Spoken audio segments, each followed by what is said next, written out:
ஆமென் ஆமென்.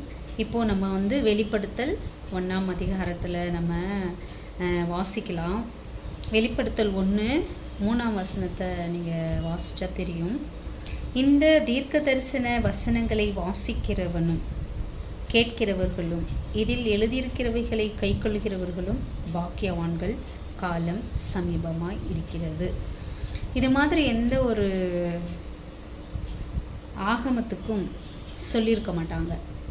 நம்ம ஆதி ஆகமத்திலிருந்து யூதா வரலையும் பார்த்தாக்கா எல்லா நிருபத்துக்கும் சரி ஆகமத்துக்கும் சரி யார் எழுதுனாங்கன்றதையும் பவுலையா வந்து எழுதின எல்லாத்துக்குமே பரிசுத்தவான்களுக்கு தான் எழுதுறதா தான் சொல்லியிருப்பாங்களே தவிர வெளிப்படுத்தல் மட்டும்தான் இந்த தீர்க்க தரிசன வசனங்களை வாசிக்கிறவனும் கேட்கிறவர்களும் இந்த தீர்க்க தரிசன வசனத்தை கைக்கொள்கிறவர்களும் பாக்கியவான்கள், காலம் சமீபமாக இருக்குது அப்படி சொல்லிட்டு ஸ்டார்ட் பண்ணுறாங்க. அப்படின்னாக்கா படிக்கலை எங்களுக்கு தெரியாது அப்படியெல்லாம் கூட சொல்ல முடியாது. அதனால் இதை யாரெல்லாம் சொல்கிறாங்களோ அதை கேட்குறாங்கள, இதை சொல்கிறத கேட்குறோம்ல அவங்க அதுதான் வேணும். எனக்கு படிக்க தெரியல அப்படியே சொல்லிவிட்டு நம்ம எஸ்கேப் ஆக முடியாது. அதுதான் இதில் சொல்ல வராங்க.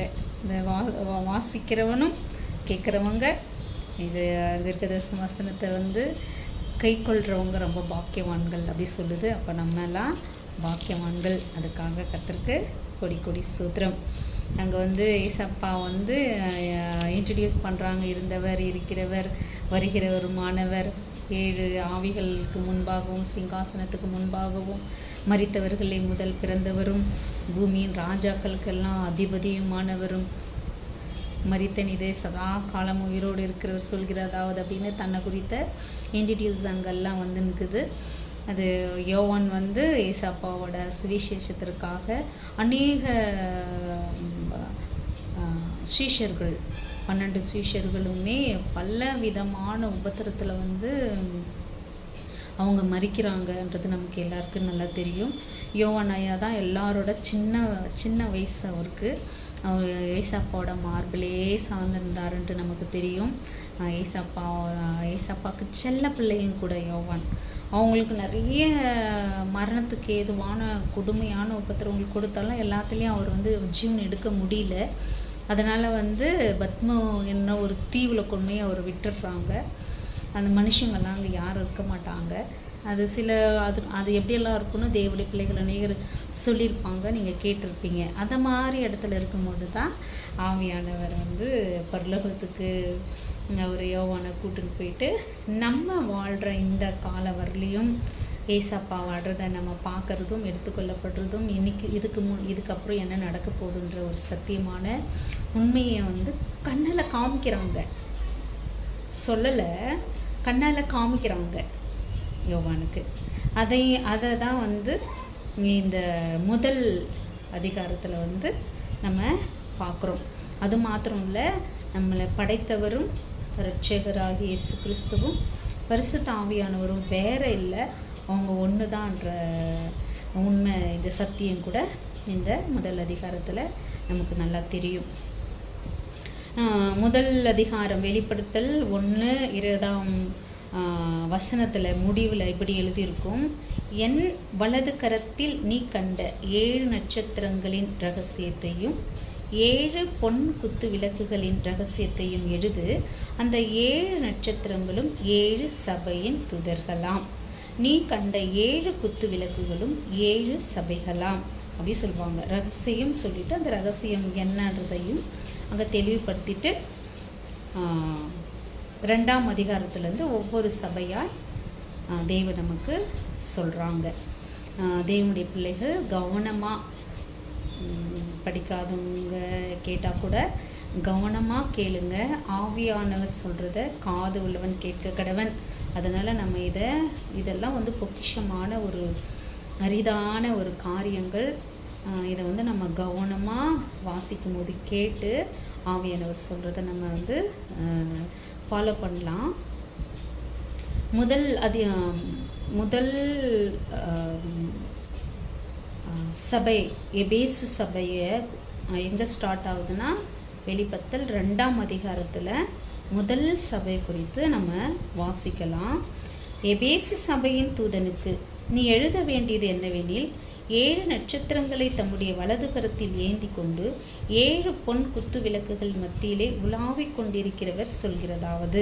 யாரை குறித்து சொல்கிறாங்க? ஏசாப்பாவை குறித்து இங்கே சொல்கிறாங்க. உன் கிரியைகளையும் உன் பிரயாசத்தையும் உன் பொறுமையையும் நீ பொல்லாதவர்களை சகிக்க கூடாமல் இருக்கிறதையும் அப்போஸ்தலர் அல்லாதவர்கள் தங்களை அப்போஸ்தலர் என்று சொல்கிறதையும் நீ சோதித்து அவர்களை பொய்யென்று கண்டறிந்ததையும் நீ சகித்து கொண்டிருக்கிறதையும் பொறுமையாயிருக்கிறதையும் என் நாமத்தின் நிமித்தம் இலைப்படையாமல் பிரயாசப்பட்டதையும் அறிந்திருக்கிறேன். அங்கே அந்த சபைக்கு என்ன மாதிரியெல்லாம் அவங்க கர்த்தருக்காக பொறுமையாக சகிச்சு உபத்திரவங்களை அவங்க சூழ்நிலைகளை தேவன் நான் பார்த்துன்னு இருக்கேன். நீ இருக்கிற சூழ்நிலை எனக்கு தெரியும், நான் பார்க்காம இல்லை, மனுஷன் பார்க்கலனால பரவாயில்லை, நான் பார்த்துன்னு இருக்கேன் அப்படின்னு சொல்லிட்டு அவங்களுக்கு ஒரு ஹோப் கொடுக்குறாரு. அவங்களுடைய நல்லதை ஏசப்பா ஃபஸ்ட்டு சபைக்கு நல்லதெல்லாம் எடுத்து காமிக்கிறாங்க. 4 அங்கே ஆனாலும் அந்த சபை முதல் சபையினுடைய எல்லா நல்ல குணங்களையும் ஃபஸ்ட்டு எடுத்து சொல்கிறாங்க. சொல்லிட்டு ஆனாலும் நீ ஆதியில் கொண்டிருந்த அன்பை விட்டா என்று உன்மேல் எனக்கு குறை உண்டு. ஆகையால் நீ என்ன நிலைமையிலிருந்து விழுந்தாய் என்பதை நினைத்து மனம் திரும்பி ஆதியில் செய்த கிரியைகளை செய்வாயாக. இல்லாவிட்டால் நான் சீக்கிரமாய் உன்னிடத்தில் நீ மனம் திரும்பாத பட்சத்தில் உன் விளக்கு தண்டை அதன் இடத்திலிருந்து நீக்கி விடுவேன். எவ்வளோ பயங்கரம் பாருங்க. ஆனாலும் நீ ஆதியில் என் மேலே வச்சிருந்த அன்பை விட்டுட்ட, நீ எந்த நிலைமையிலிருந்து விழுந்த,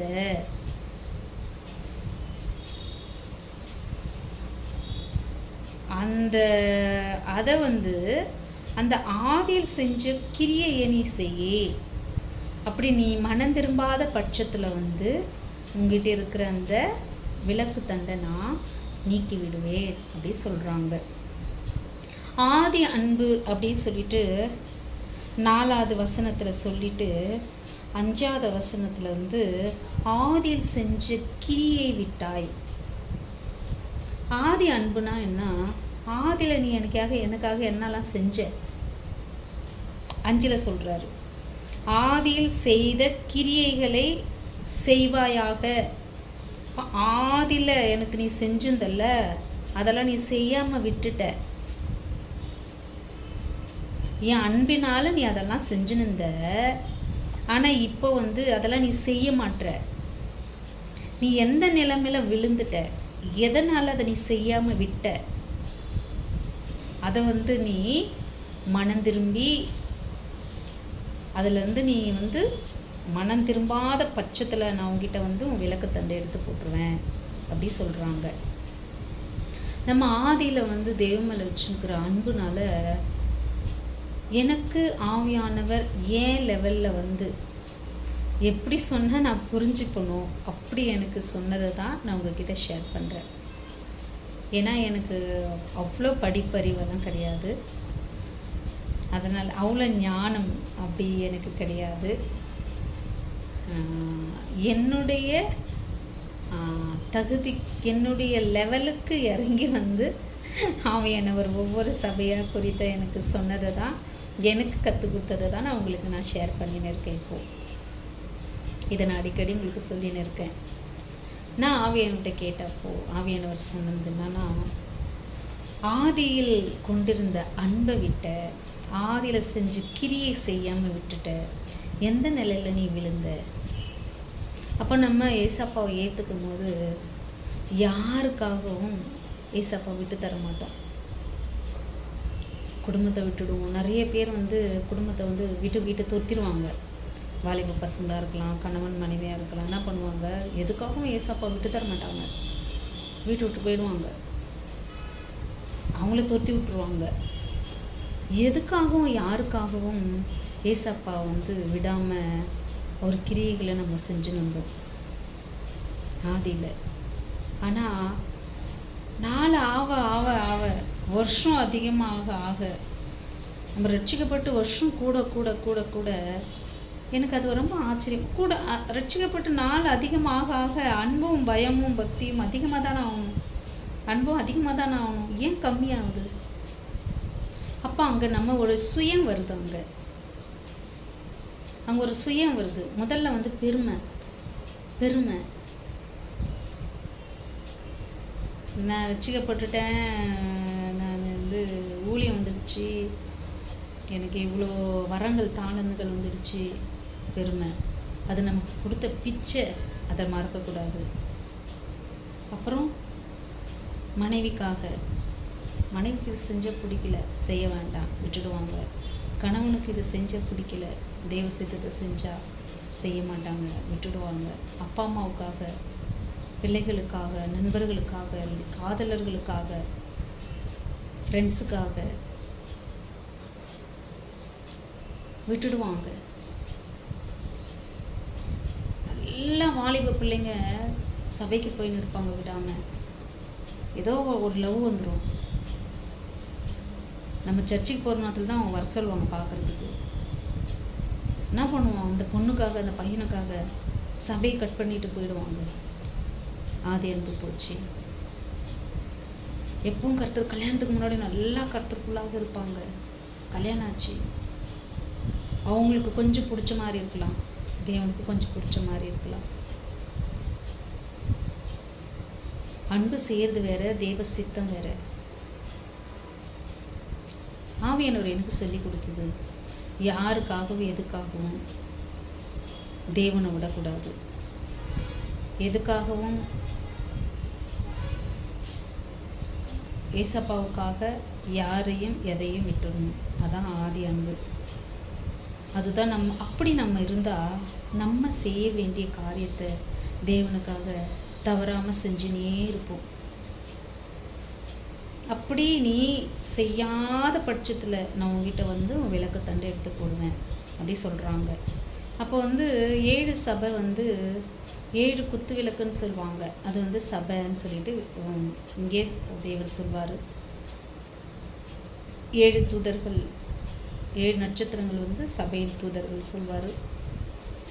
ஒவ்வொரு சபைக்கும் தேவன் ஒரு தூதரை வச்சுன்னு இருக்காங்க. அது யார்? நம்ம தான். சபை யார்? 4 கட்டடம் இல்லை, அது நம்ம தான்.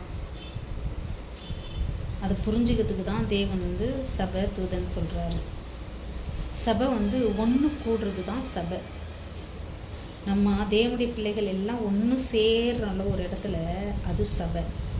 அது 4 கட்டடம் கிடையாது, அது தெரிஞ்சுக்கணும். அப்போ சபையின் தூதன் யார்? நம்ம தான். இதை வந்து தேவனுடைய பிள்ளைகள் தெரிஞ்சுக்கணும். இது பெரிய சபையாக இருக்குது, அது இல்லை, நம்ம தான் சபை. அதை வந்து மறந்துடக்கூடாது. விளக்குத்தண்டு, இது வந்து குத்து விளக்கு அப்படின்னா, குத்து விளக்கு நான் யூஸ் பண்ணதில்லை, அதனால் எனக்கு அது தெரியல. ஜாஸ்தி யாரும் யூஸ் பண்ணியிருக்க மாட்டீங்க. அதனால் நம்மளுக்கு எல்லாம் தெரிஞ்ச மாதிரி சொல்லணுன்னா விளக்கு இல்லையா? விளக்கு, அந்த விளக்குக்குள்ளே தண்ணி, விளக்குக்குள்ளே எண்ணெய்க்கு திரி, அந்த திரி விளக்கு இருந்தால் எரிஞ்சிருமா? எண்ணெய் ஊற்றணும். எண்ணெய் ஊற்றினா எரிஞ்சிருமா? எரியாது. திரி போடணும். திரி போட்டால் எரிஞ்சிருமா? எரியாது. அந்த திரியில் என்ன பண்ணணும்? அந்த எண்ணெய் சேரணும். விளக்குக்குள்ளே எண்ணெய் இருக்கணும். எண்ணெய்க்கு உள்ள திரி நனையணும், டச் ஆகணும். அந்த எண்ணெய் வந்து அந்த திரியில் பிடிக்கணும், அப்சர்வ் பண்ணணும். எரிஞ்சிருமா? எரியாது. என்ன பண்ணணும்? நெருப்பு வைக்கணும். அதுக்கு அனாயிண்டிங், ஆவியானவர் இருக்கணும். அப்போ அந்த ஆவி, ஆத்மா, சரீரம் ஒன்றா இருந்தால் தான் ஒரு மனுஷன்ற மாதிரி, பிதா, குமாரன், பரிசுத்த ஆவியானவர் தேவன்ன்ற மாதிரி, இந்த வந்து விளக்கு, எண்ணெய், திரி கூட அந்த அக்கினியும் ஆவியானவரும் அது இருந்தால் மட்டும்தான் அது வந்து எரியும். அப்படி இல்லைன்னா விளக்காகவே இருக்கும், வெளிச்சம் இருக்காது. வெளிச்சிருக்காது. விளக்கு இருக்கும், திரி இருக்கும், எண்ணெய் இருக்கும், எல்லாம் இருக்கும், பார்க்க அழகாக இருக்கும். ஆனால் வெளிச்சிருக்குமா? இருக்காது, இருளாக இருக்கும். அப்படி சொல்லிட்டு நமக்கு ஆவியானவர் சொல்கிறாங்க. அது மட்டும் இல்லை, நான் வெறுக்கிற நிக்கோலாய் மதஸ்தாரின் கிரியைகளை நீயும் வெறுக்கிறாய், இது உன்னிடத்தில் உண்டு. அப்படியே கூடவே அதை மட்டும் சொல்லிட்டு விடாமல் இன்னும் அவங்கக்கிட்ட இருக்கிற நல்ல குணத்தையும் தேவன் சொல்கிறாங்க. நான் வெறுக்கிற சில காரியங்களையும் நீ கூட அதை வெறுக்கிற, என்ன மாதிரி நீ கூட அதில் வெறுத்து தான் இருக்க அப்படின்னு ஒரு நல்ல காரியத்தை ஒன்று சொல்கிறாங்க. ஆவியானவர் சபைக்கு சொல்கிறதை காது உள்ளவன் கேட்க கடவன். ஜெயங்கொள்ளுகிறவன் எவனோ அவனுக்கு தேவனுடைய பரதீசின் மத்தியில் இருக்கிற ஜீவ விருட்சத்தின் கனியை புசிக்க கொடுப்பேன் என்று எழுது அப்படி சொல்லிட்டு 7வது வசனத்தில் ஆவியானவர் சொல்கிறாங்க. ஆவியானவர் சொல்கிறாங்களாமா. முதல்ல துவக்கத்தில் யார் சொன்னது?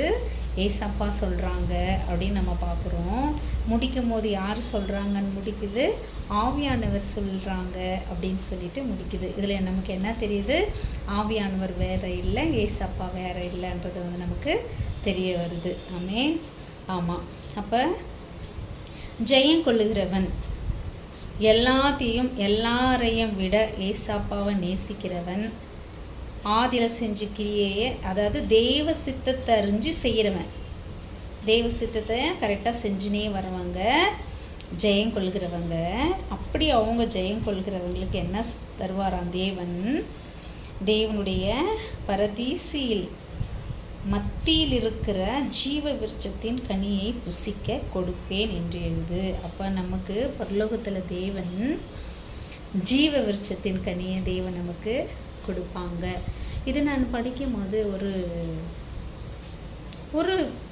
ஒரு ஆவியானவர் ஒரு ஏவுதல் என்னன்னா, இதை நம்ம முத எங்கே பார்க்குறோம்? ஆதி ஆகமத்தில் ஆதாம் ஏவாள்கிட்ட நம்ம பார்க்குறோம் இல்லையா? தேவன் எல்லா கனியும் சாப்பிட சொல்கிறாங்க. அந்த தோட்டத்தின் மத்தியில் இருக்கிற ஒரு கனி, குறிப்பிட்ட கனியை சாப்பிடக்கூடாது அப்படி சொல்கிறாங்க. அது தேவனுக்கு கீழ்ப்படியாமல் பிசாசுக்கு கீழ்ப்படிஞ்சு அதை சாப்பிட்றாங்க. அதனால தான் நம்ம இந்த உலகத்தில் கீழ்ப்படியாமையினால தான் உலகத்தில் பாவம் வந்தது நம்ம பார்க்குறோம். அங்கே ஏசப்பா சொல்லுவாங்க, 3:27 நினைக்கிறேன் நான், ஆதியாகமம். அங்கே ஜீவ விருட்சத்தின் கனியை சாப்பிடக்கூடாது அவங்க அப்படி சொல்லிட்டு அந்த தோட்டத்தை விட்டு தேவன் சீக்கிரமாக அனுப்பிச்சாராமா. வெறுமையாக அனுப்பலை, அவங்க நிர்வாணம் தெரியுது. அதாவது அவங்க பாவம் செஞ்சு கீழ்ப்படியாமல் இருந்ததுனால அவங்களுடைய மகிமை அவங்களை விட்டு விலகுது. அவங்க நிர்வாணின்றது தெரியுது. தேவன் ஒரு ஆட்டுத்தோலை அவங்க முன்னாடியே, அவங்க செல்லமாக கூட வளர்த்துருந்துருக்கலாம் அந்த ஆட்டுக்குட்டியே. அவங்களுக்கு ரொம்ப பரிச்சயமான ஆட்டுக்குட்டியாக கூட இருந்திருக்கலாம் இல்லையா? அவங்க முன்னாடியே அதை அவங்க கையிலே கொடுத்து வெட்டுங்க, இதை வெட்டுங்க அப்படி கூட சொல்லியிருக்கலாம் தேவன். இது என்னுடைய தனிப்பட்ட கருத்து. நான் படிக்கும்போது அப்படியெல்லாம் யோசிக்குவேன், தியானிக்குவேன் நான் இல்லையா? அவங்க செல்லமாக வளர்த்த ஆட்டை கூட இருக்கலாம் இல்லையா? கட் பண்ணி அந்த தோலை உரிக்கும் போது அவங்க மனசு எவ்வளோ வேதனைப்பட்டிருக்கும். ஐயோ, இது செல்லமாக இது என்கிட்ட கொஞ்சம் விளையாடிச்சே, இதை நம்ம கையாலே வெட்டுறோமே, இந்த தோலை நம்ம கையாலே பிரிக்க வைக்கிறாங்களே, இந்த தோலையே போடுறோம், அது எவ்வளோ பெரிய உறுத்தல் வேதனையாக இருந்திருக்கும் பார்த்தியா அவங்களுக்கு இல்லையா? ரொம்ப கஷ்டப்பட்டிருப்பாங்க. நம்ம செஞ்சுருந்துருக்கக்கூடாது. தேவனை தேவன் அன்பை சந்தேகப்பட்டதுனால தான் நம்ம பிசாசுக்கு கீழ்ப்படிறோம். தேவனை நம்பாதனால தான் இல்லையா? தேவனை போல மாறிடுவ அப்படின்னா தேவன் நம்மளை கம்மியாக வைக்கிறாரு. அவரு அன்பு நம்ம மேலே கம்மியாக்குது அப்படி தான் அவன் சொல்லி ஏமாத்துறான். கடவுள் மாதிரி ஆயிடுவ நீ, ஆல்ரெடி நம்மளை அப்படி தான் வச்சுருக்கிறாரு மகிமையாக. ஆனால் அவன் என்ன பண்ணுறான்? அவன் தந்திரமாக பேசுகிறது. அவங்க என்ன பண்ணுறாங்க? தெய்வ அன்பை சந்தேகப்படுறாங்க இல்லையா? ஆதியில் அதுதான் நடந்தது. தெய்வ அன்பை சந்தேகப்பட்டு தான் அவங்க தெய்வ மகிமை நம்மக்கிட்ட இருக்குதுன்றதை அறிஞ்சிக்காம, ஆல்ரெடி நம்ம அவரை மாதிரி தான் மகிமையாக இருந்தோம். ஆனால் தேவன் அன்பை சந்தேகப்பட்டு சாத்தானுக்கு கீழ்ப்படிஞ்சதுனால தான் அவங்க மகிமையே போனதுன்னு அப்புறம் தான் தெரியுது. ஆஹா, தேவனை மாதிரி தான் அவர் மாதிரி தான் மகிமை நம்மக்கிட்ட இருந்திருக்கு. அவருக்கு அன்பை நம்ம சந்தேகப்பட்டதுனால தான் நம்ம நிர்வாணமாக இருக்கோம், மகிமை போயிட்டு இருக்குது நம்ம அப்படின்னு அவங்க வந்து ரொம்ப ரொம்ப ரொம்ப ரொம்ப ரொம்ப ஃபீல் பண்ணியிருப்பாங்க. அந்த ஆட்டை பிடிச்சி வெட்டும் போதெல்லாம், அந்த தோலை அவங்கெல்லாம் உரிக்கும் போதெல்லாம் அவ்வளோ குத்தப்பட்டிருக்கும் இருதயம் அவங்களுக்கு. இதை தான் நான் செய்ய போகிறேன், நிஜமாக வந்து இதை தான் செய்ய போகிறேன்னு கூட அவங்களுக்கு சொல்லியிருக்கலாம் ஒரு வேளை. ஆதாம் அவளுக்கு அந்த தோல்படையை போத்திட்டு அவங்க வந்து ஜீவ விருட்சம் அங்கேயே இருக்குது, ஏதேன் தோட்டத்தில் ஜீவ விருட்சமும் இருக்குது. அதை தான் அவங்க சாப்பிட்டு வந்துருக்குறாங்க. அதை திரும்பவும் எடுத்து சாப்பிடக்கூடாது அப்படி சொல்லிட்டு தான் அவங்கள வந்து அந்த தோட்டத்தை விட்டு வெட்டுறாரு அப்படின்னு சொல்லி நான் பார்க்குறோம். அதுக்கு பதிலாக அது தோட்டத்துக்கு காவல் வேற போடுறாங்களாமா, இல்லையா? அவர் மனுஷனை துரத்தி விட்டு ஜீவ விருட்சத்துக்கு போகும் வழியை காவல் செய்ய ஏதேன் தோட்டத்துக்கு கிழக்கே கேருபீன்களையும் வீசிக்கொண்டிருக்கிற சுடர்வொளி பட்டயத்தையும் வைத்தார். அந்த இடத்துல வந்து ஏதேன் தோட்டத்தில் ஜீவ விருட்சத்தை அவங்க சாப்பிடக்கூடாதுன்ட்டு அதை வந்து துரத்துறத திரும்பவும் தேவன் பரலோகத்தில் இருக்கிற அந்த ஜீவ விருட்சத்தை திரும்ப நம்ம கையில் கொடுக்குறாரு. எதை கொடுக்காம துரத்தினாரோ அந்த இடத்துல இருந்து அதையே தேவன் நம்மளுக்கு திரும்ப கொடுக்குறாரு அப்படி சொல்லிட்டு நம்ம பார்க்குறோம். தேவனுடைய பிள்ளையாகிய நம்ம இங்கே ஒரு வேளை எவ்வளோ கஷ்டப்படுறோம் இந்த பூமியில். அதெல்லாம் எதுக்கு? ஒரு அடி என்ன ஒரு ஜான் வயிறு சொல்லுவாங்கள்ல, ஒரு ஜான் வயிற்றுக்கு தானே அப்படி சொல்லுவோம். எவ்வளோ தான் கோடி கோடியாக சம்பாரித்தாலும் அந்த வயிறு எவ்வளோ ரொம்ப தான் அவ்வளோ தான் சாப்பிட முடியும். அதுக்கப்புறம் சாப்பிட முடியுமா?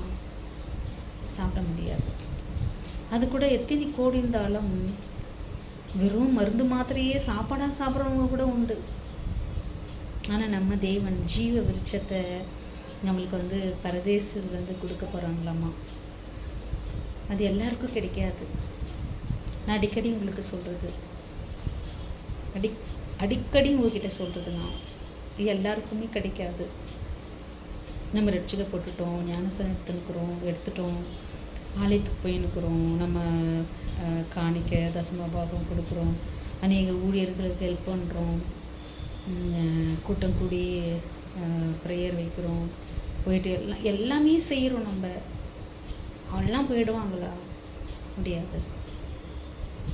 தெய்வ சித்தம் என்னன்றதை நம்ம வந்து செய்யணும். ஏன்னா அதனால் சில இழப்புகள் வரும், அவமானம் வரும், நிந்தை வரும், அசிங்கம் வரும், கெட்ட பேர் வரும்.